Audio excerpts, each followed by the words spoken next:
AC, we are continuing our trip, our return to Hammerland. Mm-hmm. And on the way, it's been kind of bumpy as we've been revisiting a lot of kind of middle chapters of trilogies and series we've talked about before. Movies that we have not discussed, it turns out, for a very good reason. And today we're going to talk about the lost entry, at least lost to us, or lost to me, probably lost for a good reason. Lust for a Vampire, 1971. Jimmy Sangster, Mm-hmm. starring my boy Ralph Bates, Yeah, an he gets actor top who billing. I know, and he's spoiler alert, he's like the Janet Leigh of this movie. Um, I love Ralph Bates. I can't describe why. I think it's 80% that he looks like a young Ozzy Osbourne, and also he's just so like cool and weird in every movie I've seen him in. Um, but yeah, Lust for a Vampire. It's the Karnstein trilogy, which is Mm-hmm. a very loosely held idea of a trilogy, except you've got the Karnstein name, a gaggle of sexy vampires and people fighting vampires, and it's a period piece. It's a Hammer film.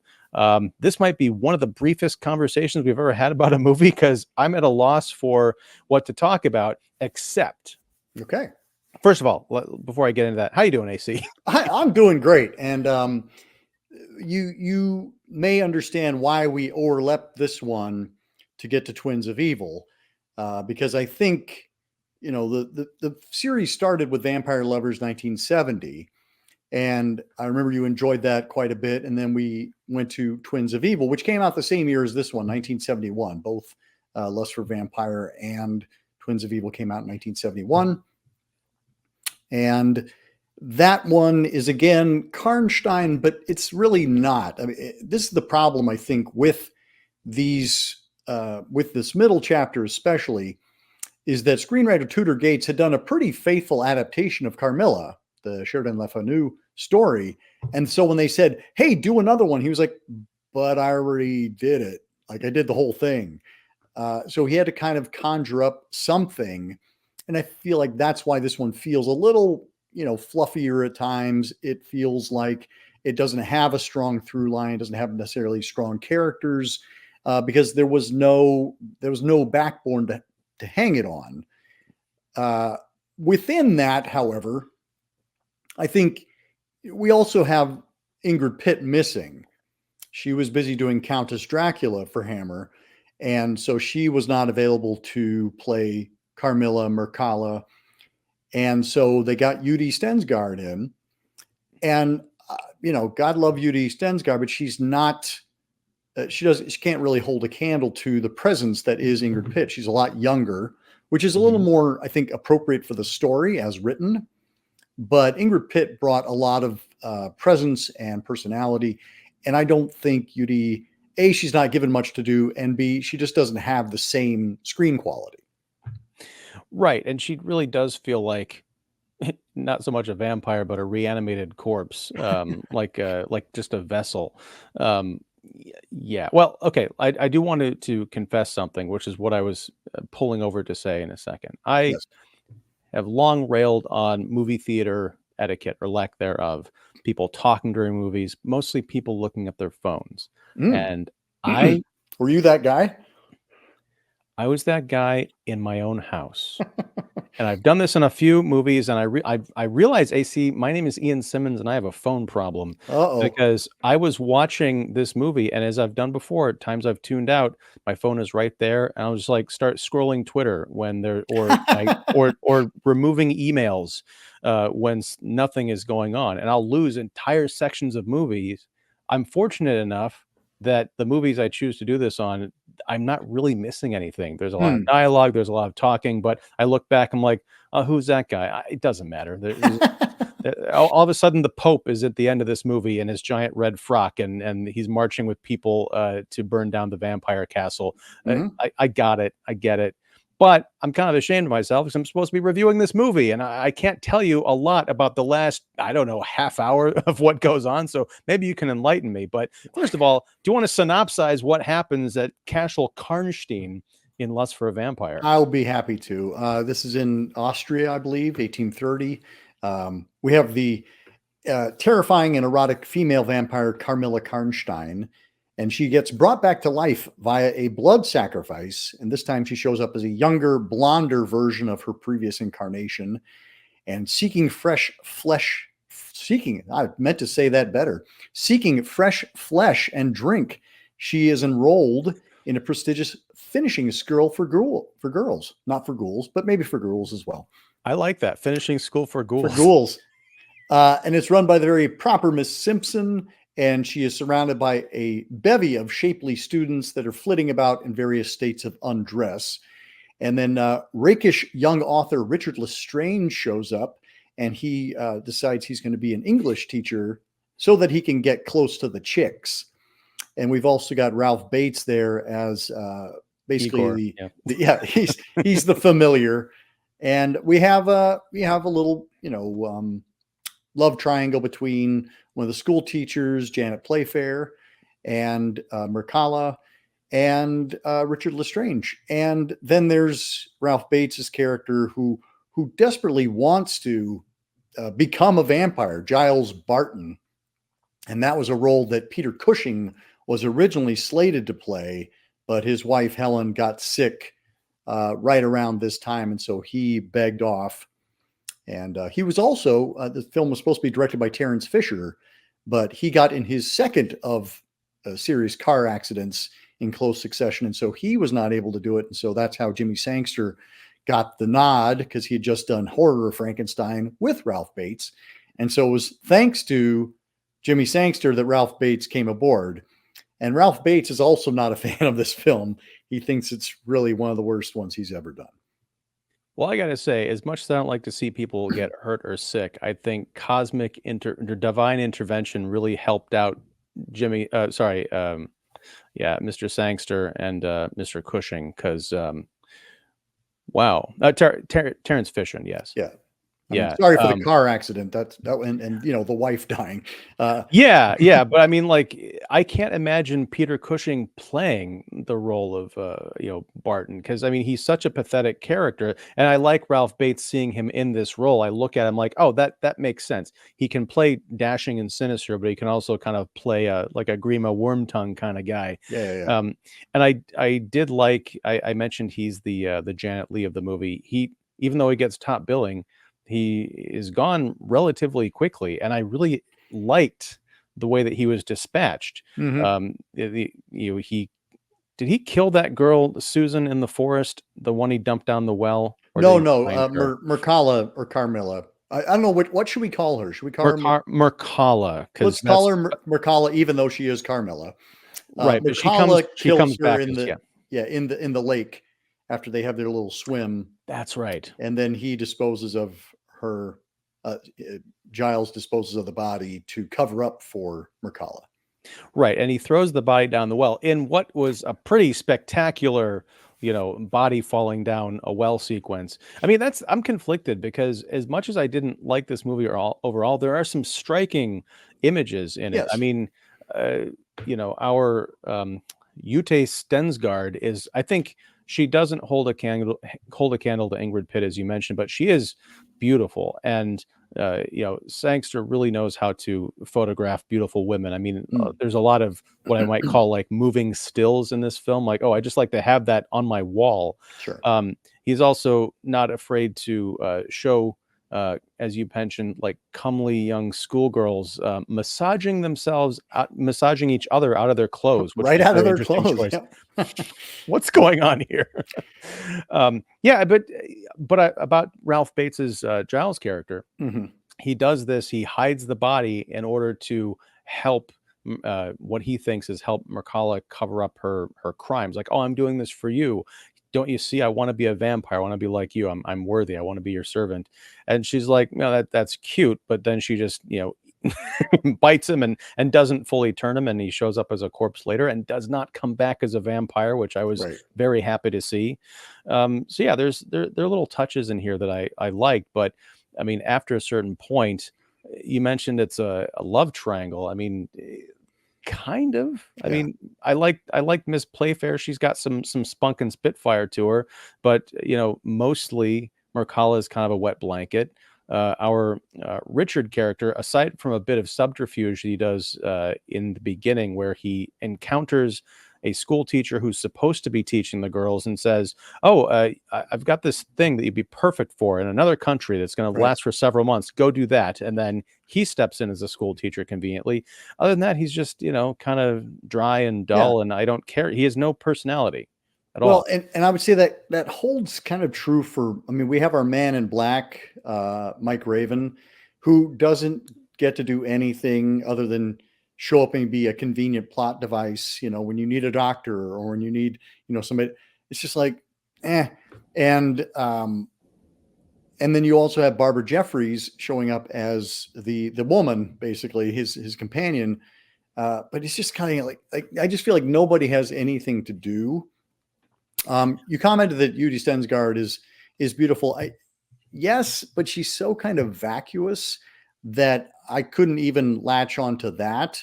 Like I would take Susanna Lee any chance I could get. Now there is a great publicity still that I will forward to you via email.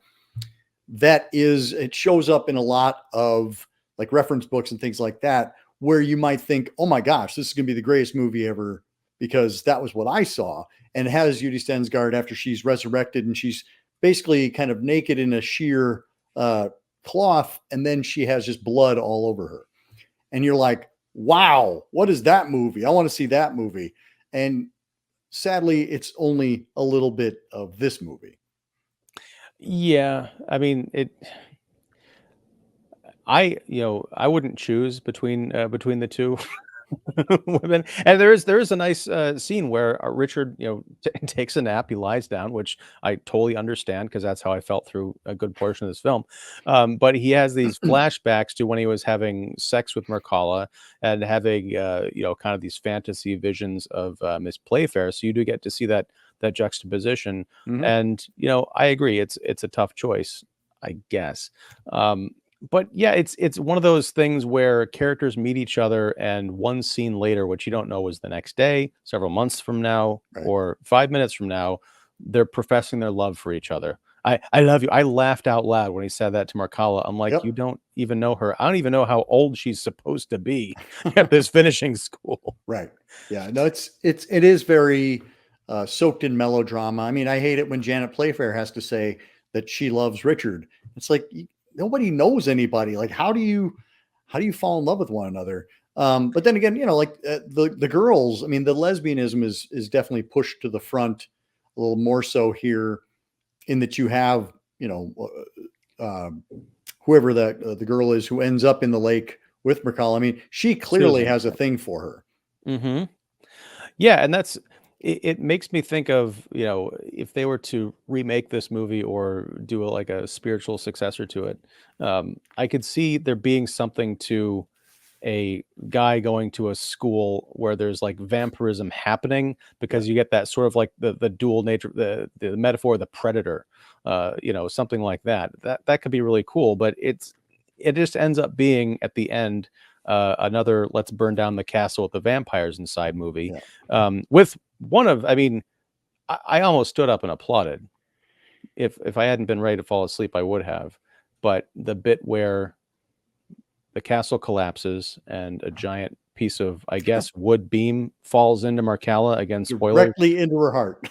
directly into her heart while it's on fire, and they're not even trying to hide that it's like this gray wax dummy Yep. that's Yep. that's on fire. Well, What? that's what happens when you get hit by a burning stake and you're a vampire. You turn into a wax dummy and you are, you immediately inflagrated. But I also like, where is this business where fire cannot hurt us? Like they're just kind of standing there going, but what are you going to do? You're just going to wait until the castle burns down around you. And then what? Well, that's one of my many issues with this film is it doesn't have an ending. I mean, at the Nope. end, you've got the Countess and you've got who I call in my notes. I wrote this out every time I referred to him, not Christopher Lee, Yep. because it's uncanny how much he looks like him. Well, Um, what's funny is that every time they do the inserts of the eyes, that is Christopher Lee's eyes. I had a feeling. I'm like, you swiped that from other movies, you Yep. bastards. Yep. But So yeah, you've got the two of them in the castle. Markarla has just been impaled. Richard gets out because one of the other townspeople comes in and rescues him. But yeah, you've got your two vampires there. It's just been established that fire doesn't hurt them. So when does the movie end? I mean, Right. they can certainly wait out the fire, but then they're just going to go back to. Do the townspeople know that fire doesn't kill them because they're carrying torches? They must think that it does. I don't know. Well, the priest actually tells them several times that fire won't do anything. You have to decapitate and impale. And they just go, throw the torch in, light it up. It's like, yeah, yeah. Those wacky townspeople. Yeah, the other thing is there's so much day for night shots in Hmm. here that I didn't know if they were breaking those rules. Like we open up with a wooded carriage ride, and you've got girl from the village like going down into the woods, and she gets into the carriage. It's being driven by a guy who later turns out to be a vampire. Right. But I don't know, is this supposed to be the evening or is it the afternoon? Because no one's burning up at Well, all. if you remember in Vampire Lovers and Twins of Evil, these vampires in the Karnsteins, they can move around in the daylight.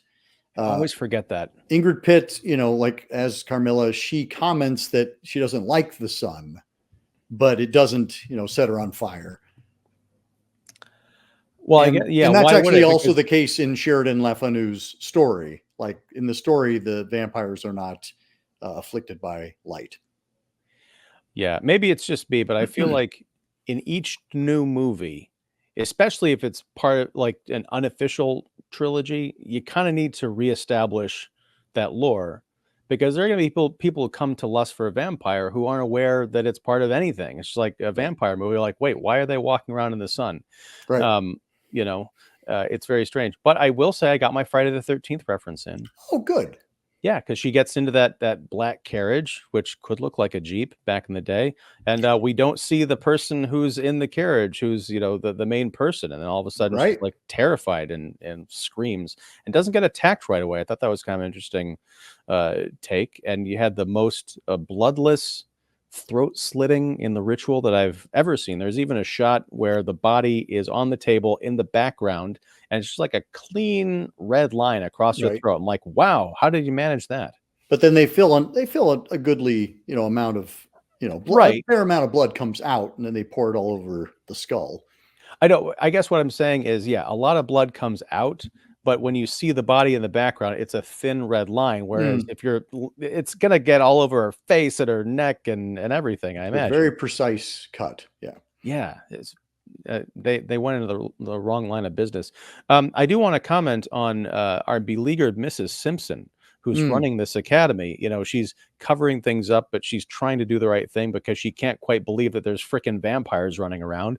But her job basically, especially in the last hour of this movie, and yes, I did stop scrolling Twitter to look up at the screen because someone else was yelling at Miss Simpson. Like, she gets it from, I think, the Countess, from Susan, the dead girl's dad, from like everybody. It's like there's this whole montage of people coming in and giving the fifth degree. yep.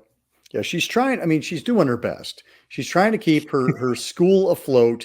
She's got students that have disappeared, but we don't know they're dead until later. Then we find out that they're dead, and it's kind of like, well, what difference is it going to make now? She's dead, so let's just keep it quiet, and we'll let her dad know. Um, but the fact that she has a very convenient doctor, in the form of our man in black saying, "Oh yeah, it's heart failure." And you're like, she was like 18. Why? So yeah, I do feel bad for her, and I think she actually does a nice job of kind of trying to navigate that role of being someone who's trying to keep things under her hat, but just realize this is just spiraling out of her control. Yeah, I one of the people that yells at her is the inspector who comes because he finally gets the word finally gets out Yep. that something's amiss at the school, and he goes out to investigate the well that Susan was thrown down, and he actually rappels down a rope and finds the body. And Yep. nice surprise because it's a vampire movie. You see someone a body hold up in a house or certainly the bottom of the well. You're just waiting for that moment where the body comes to life as reanimated vampire. That doesn't happen. Nope. He actually climbs back up the well to go, tell people or do whatever he's going to do. But the man in black is there, cutting at the rope. And this was a moment of genuine tension. Again, I'm up and down with this movie. When he is almost at the mouth of the well, when the final thing of the rope gets slit and he falls. I'm not a fan of the comic, like, hey, I'm falling down in a crazy infinite space. I'm like, how is this like 300 feet down? Yeah. It was a bit ridiculous, but it was still a cool effect. And again, I was waiting for him when he fell down there to, okay, now she's going to come to life, but she doesn't. He's just dead, we assume. Well, what's interesting is like, is that well dry? Like do we see her body at the bottom? We do, and the well is dry because I think, this is a 1971 Hammer film. Right. Sorry. I see what you did there. Nice job. Yeah, because when I first see Ralph Bates tossing the body down the well, I'm like, dude, that's your drinking water. Come on. But then it's just this random well that's just sitting around, as a convenient, reservoir to dump things in, I guess. Yeah, it'd be funny if there were more bodies now. I was waiting for that to be a thing, like there'd be more corpses. Is that maybe Mercala gets the idea from Giles that, hey, that's actually a pretty good way to get rid of the evidence, not draw attention to myself, until it's so piled high that you got limbs coming out the lip. I feel like this the reason why this film, kind of to your point about the highs and the lows, I don't hate this film nearly as much as I used to, but I think the problem is it's such a steep drop off from Vampire Lovers, and then Twins of Evil is so much better that I feel like this one just does end up being the unloved middle child. And I think that it wasn't set up necessarily to succeed in that regard. Like it did have a rushed screenplay. It had a changing characters here and there. They really were just kind of throwing as much exploitation into the mix as they could. It's also got that pop song "Strange Love," which gets mocked mercilessly in pretty much every reference book you'll read, and rightfully so, because it feels wildly out of place. So yeah, there's a lot working against this film, and a lot of that is not Jimmy Sangster's fault. A lot of it was our two producers who decided they were going to spice things up toward the end after Jimmy had left. The Strange Love thing is something nobody knew was there, and so Jimmy Sangster and Ralph Bates went to see opening night, and the song comes on, and both of them talk about like sinking down into their seats and just trying to pretend they were someplace else. I got serious Superman the movie vibes. That is the moment when Lois and Clark or Superman are flying over the city, and the music swells, and all of a sudden there's that bad Margot Kidder recited poetry. Can you read my mind? Like, no, I don't care to. And it was such an odd choice. I would love to have been in that theater with Ralph Bates and Jimmy Sangster, just so I can give them a hug and say, dude, it wasn't your fault.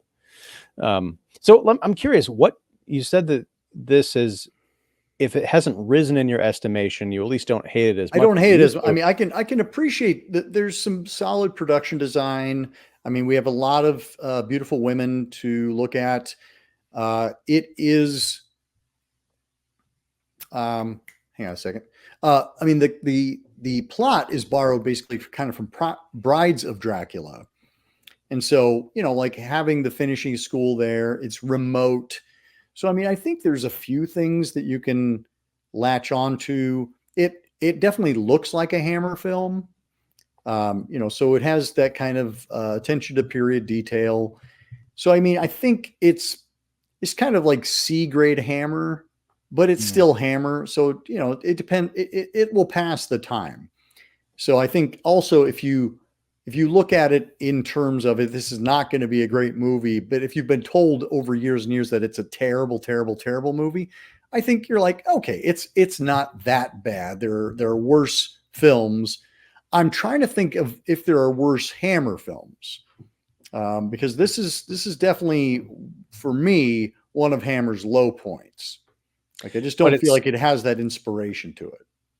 But it's still not low enough that you wouldn't recommend people seeking it out, right? Because you are saying there's some merit to it. I wouldn't say that like this is a waste of your time. Hmm. And as was the case here, I was kind of like, well, for you completists out there, you're going to want to go back and watch the middle chapter just so you could say, okay, I've seen the Karnstein trilogy and I know which ones I like best. Um, but it is interesting that they are a quote trilogy, even though they really, other than having the family name Karnstein, they don't really play together.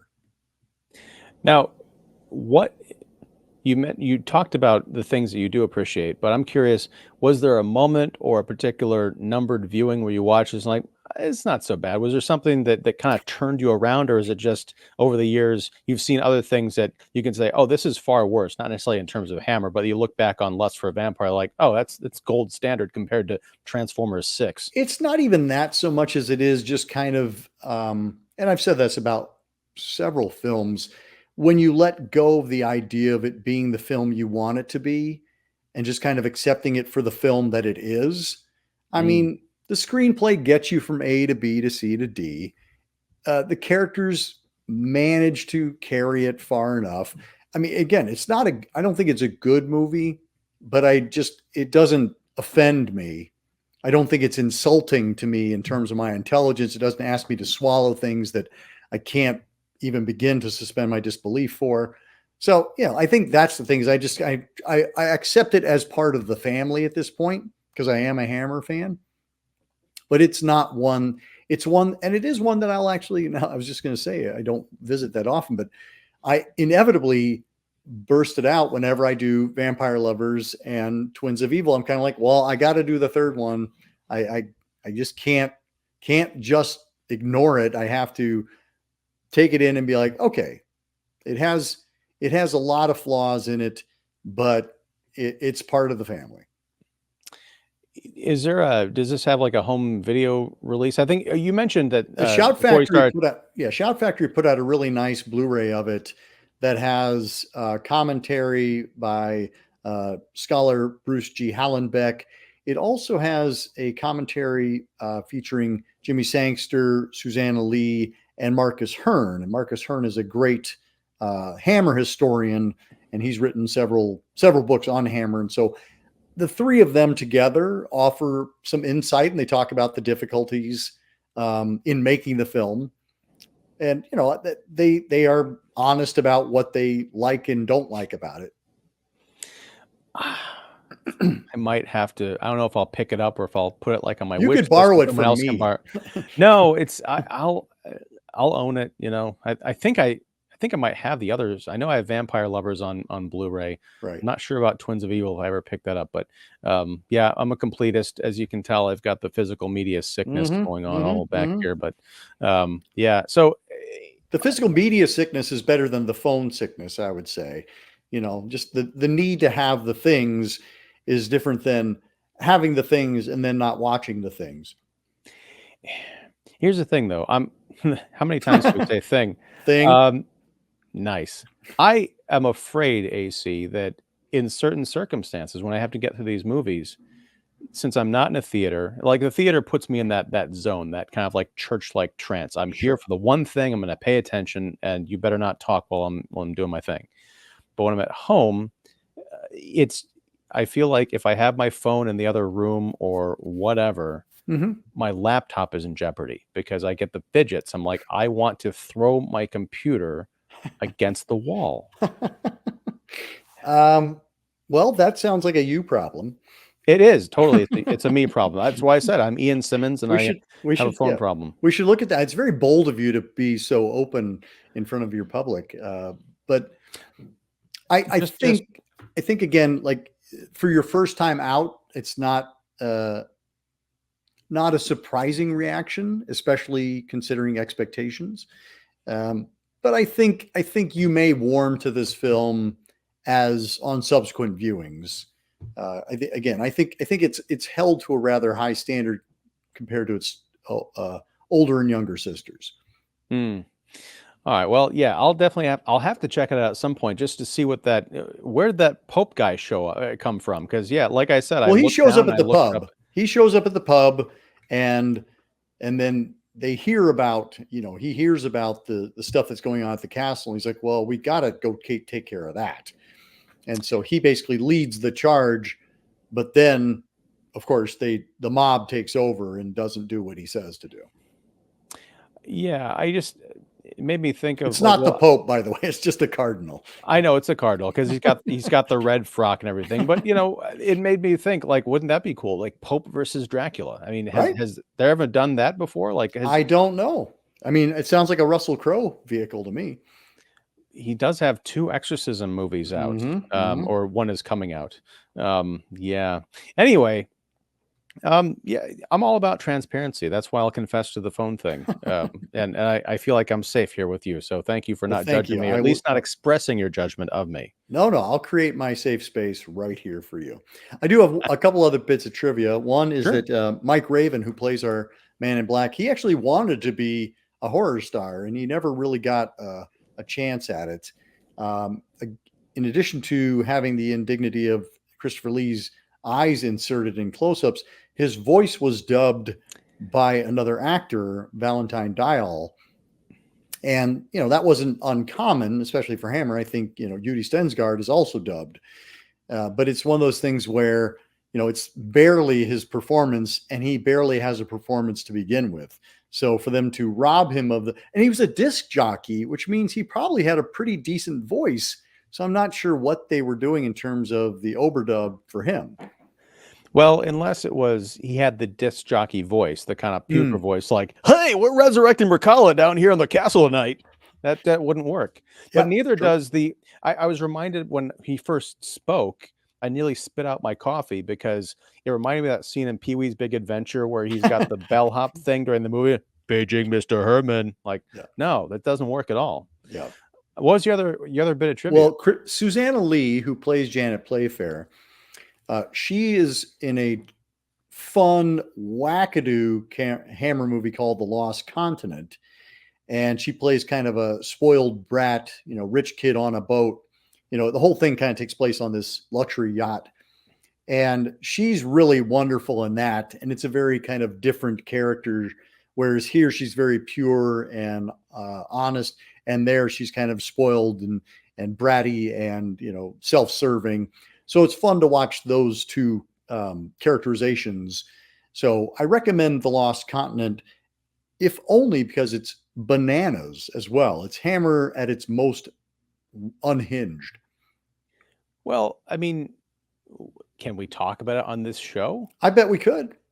Okay, I bet we could talk about it next time because that sounds like something we got to look at. It's more of a fantasy film than a horror film. It's more kind of like I forget who wrote the book that it's based on. It's like a Jules Verne or a Arthur Conan Doyle, like one of those type of adventure stories. Well, I'm all for it, and we can come back to horror later in the year. I mean, we can do whatever we want, AC. If you're down to Pretty talk much. Lost Continent, I will do it as well because yeah, Miss Playfair was quite lovely. Yeah, all right. I wasn't kidding when I said this is gonna be one of our shorter shows. Do you have anything else to talk about regarding Lust for a Vampire? I don't think so. We did talk about how Peter Cushing would have been. It would have been a very unusual choice for him to be playing this kind of simpering character. But I think that may have been the idea, was to play against type, for him to be playing somebody who wants to be a vampire when he's like the screen's most valiant vampire killer. And I think Ralph Bates seems to me like he's playing older, like he's trying to play an older character, and that there's a wonderful oddness to that. It's kind of like I forget who the one was in Pacific Rim, but there was like, the guy who's clearly 30 years old who's playing, like he's 70, and I'm like, I don't know what's going on here, but it's weird, and I'll take it. Well, I mean, in Giles's defense, I mean, they say that women like older men, so maybe that was his way of ingratiating himself with the lasses. Trying to be older. Oh, yeah. But when I think about that, like, because he really did seem, I mean, because he was there before the vampires even showed up, because that only happens at the beginning of the movie. He'd been there for a while, and the girls have kind of an in joke of like, oh yeah, this new guy Richard, at least he doesn't look at us the way that, that Giles does. I'm like, okay. I'm like, Anyway, yeah, hey, well, Steve, I'm sorry. no. Oh, I was gonna say, Bring it home. thank you. I shall. Well, we're not home yet because we're still making our return to That's right. Hammerland. I That's right. guess we'll get there at the end of the year, and I don't know what that means, but yeah, we're going to be back probably about a couple months talking about the Lost Continent. Apparently, thanks for the recommendation. Thank you for your conversation Mhm. about Lust for a Vampire. Short but rich, I like to say. Kind of like Danny DeVito, I guess. Is that Or appropriate? Hervé Villechaize. Oh wow, is there a vampire joke you can make in there? Zabat. I don't know. Oh, yes, that works. Yeah, And I'm if it reminded doesn't, of we should probably get out quick. right. I'm just reminded of the bit from Airplane where the stewardess says she's stressed out. She says, "I just need a little breather," and then it cuts to Hervé Villechaize sitting next to her. Like, talk about jokes you can't make again. Do it in this day and age. Probably for the better. Anyway, we're gonna go. Thank you, AC. Everyone out there, check out AC's reviews at Horror 101 with Dr. AC, including his podcast. And I'm going to include a link to your written review because you actually wrote about this movie more than a paragraph, I'm guessing, which is mind blowing to me. But Well, there's a lot to not like, and there's a lot to explain as to why perhaps you might not like it. So, I mean, I think the review is actually kind of fun to read. I don't think I'm covering anything I haven't expressed here, but it is a little more succinct and certainly more articulate. there you go. Well, thanks everybody. Be sure and if you like this show, like and subscribe to Kicking the Seat. And follow AC's stuff. It'll all be down there in the description. And yeah, like, subscribe, all that good stuff. And until next time, whenever that is, whatever that is, thank you very much and take care.